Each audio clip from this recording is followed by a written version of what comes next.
Okay, I didn't watch all of the second round. That was fun. I love draft nights. Indeed. I feel like we're coming in hot today. I told you yesterday I was worried about Curry and the Warriors. It's DEFCON 1 in Golden State. I love that. So let's start with this. Chris Paul to the Warriors. What? The old guy? Warrior fans hate Chris Paul. Chris Paul to the Warriors. Well, what? I don't understand it. What does it mean? Well, it means the Warriors are older and smaller. No general manager, as the league is pivoting to size, is saying, please, I want to get older and smaller. What it also means is Steph Curry can now occasionally play off the ball. Because of his shooting ability and movement, he can play the two. Occasionally. Being the lead point guard, the ball handling, the leadership, the physicality, the scoring is a lot. It wears you down. And Steph is 35. So part of this, I believe, is to get Steph off the ball occasionally. Let him just go out there, move around, and shoot. It's easier.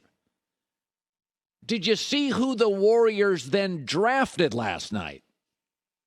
Brandin Podziemski. He's Klay Thompson. West Coast kid, non-traditional basketball power who can shoot and play immediately. So they could bring back for the season Klay and Steph and Peyton and Moody and the new kid and Chris Paul. 6 guards, 50% of the roster for a team that felt too small last year? Really? This is why I think I would trade Klay Thompson. They just drafted Klay Thompson.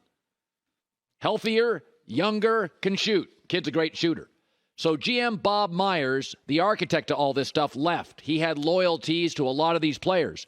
Mike Dunleavy Jr. does not.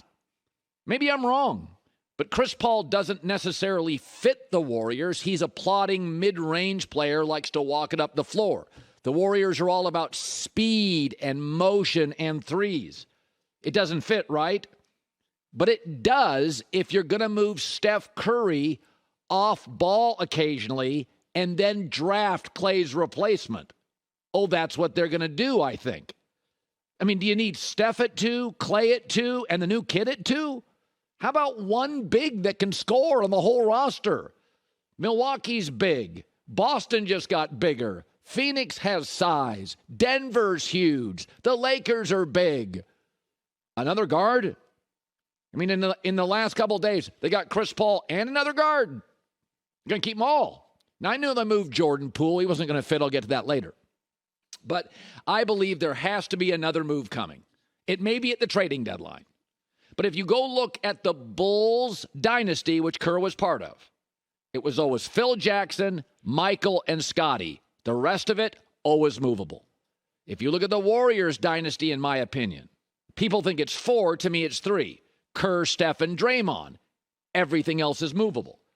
But I don't think any GM in the league, including Mike Dunleavy Jr., I know he's young, I know it's his first gig as the boss, I don't think anybody in the league in 2023 is saying, you know what I want to get? Older and smaller at point guard. That's the game plan. I think it's part of something. I think they're going to do other things. I don't think they want half their roster to be guards, many of them small. I think they need low post scoring. I think they moved off Bob Myers or he moved off them for a reason. It's not a conspiracy theory. I just don't think Mike Dunleavy said the way through Denver and Phoenix, older and smaller. I think there's more moves coming. Speaking of moves or lack thereof, Portland did draft Scoot Henderson, dynamic guard. And, I used to work in Portland. I got a soft spot for Oregon teams. 4 of the most talented Blazers are guards. Scoot Henderson, maybe the most talented. Dame, Anthony Simons, and Shaedon Sharpe. And they have one solid wing, Jeremy Grant. They're essentially now becoming the Warriors without any of the trophies. Steph and Klay, I understand the loyalty to Klay. You got the bag 4 times. You got the rings. The Blazers had Dame and C.J. McCollum, and they didn't get you trophies. They got you admiration. People liked them. But I said it 100 times then, break them up. It's duplication. What are you getting for it? You're not getting titles for it. Steph and Clay, I understand some loyalty. What are you getting with it? 11 years, 4 series wins. Break them up. They never did. And I'll say it again. Too many guards. What are you going to get for it? Break them up. Send one packing. Scoot Henderson is the future. Move Dame and get him help. This idea that Portland is close. 11 years, 4 series wins.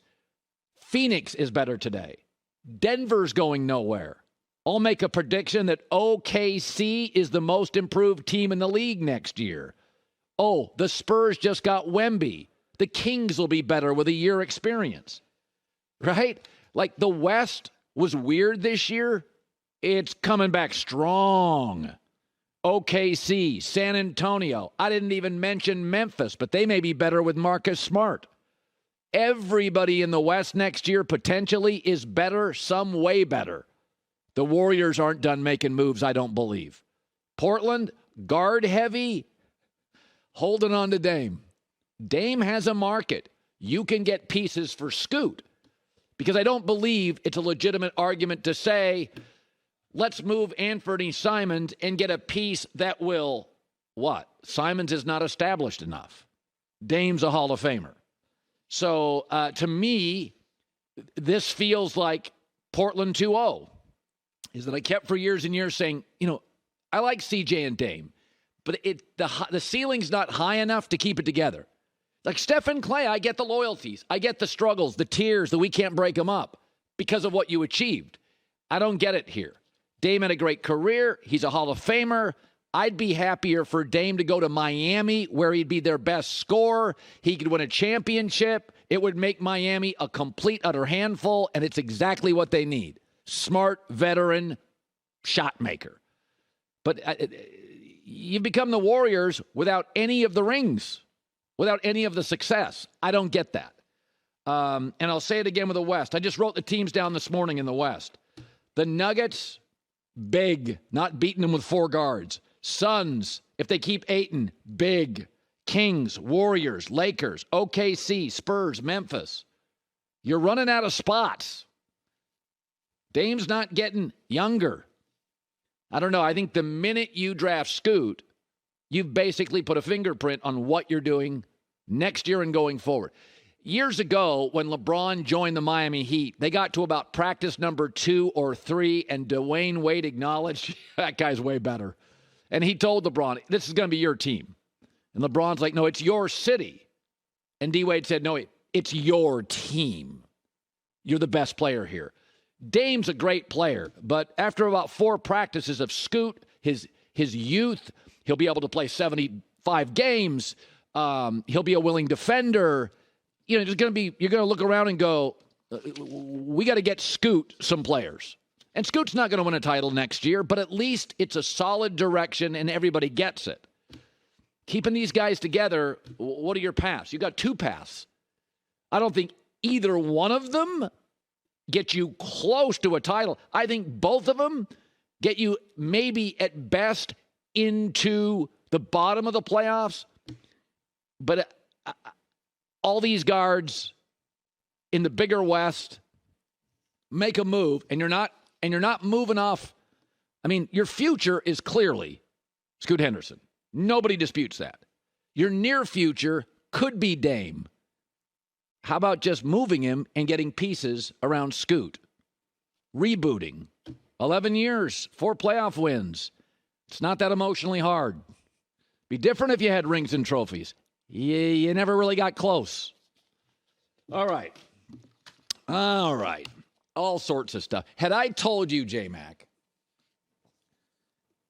10 minutes after the Draymond Jordan Poole confrontation, in 1 year they'll move off Poole and keep Draymond.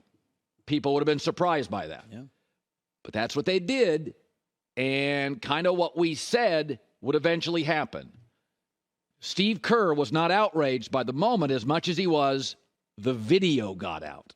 Hi, everybody. Thanks for watching. Subscribe here to get the latest from the show. Also, be sure to check out more of the best clips from The Herd or go watch a few segments from other shows on FS1.